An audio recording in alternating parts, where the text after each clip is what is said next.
Microblading your eyebrows is super popular right now and has been for the last couple years, and I have always wanted to get it done, but it's really expensive, so I'm always into those markers that are supposed to give you the microbladed look, and the most recent company that came out with it is Ciaté London, and it's this brow marker with these little like brow-like strokes, and it's supposed to give you the same look. Microblading is supposed to give you a natural fluffy brow look without any of the work. Oh no. The problem with this is it doesn't rub easily.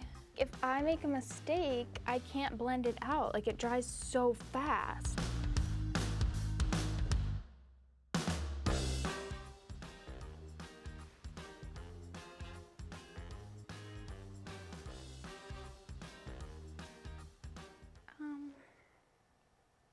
It's not awful. It's definitely not awful, but it's not great. I don't think it's that bad. I think I could definitely work with it.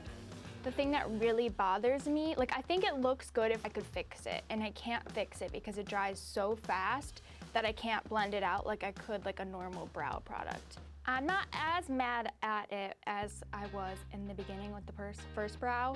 I think it definitely takes 1 or 2 tries. There's definitely a learning curve, but I think this one looks better than that one, and that was the second brow, so if that tells you anything, I do think you get the hang of it over time. The point of getting your eyebrows microbladed is that the little strokes of the needle are supposed to look like little strands of hair. Do I think this gave that exact look? No, but I do think it looks pretty natural, and you can get the hang of it after a few tries like I did. Oh no.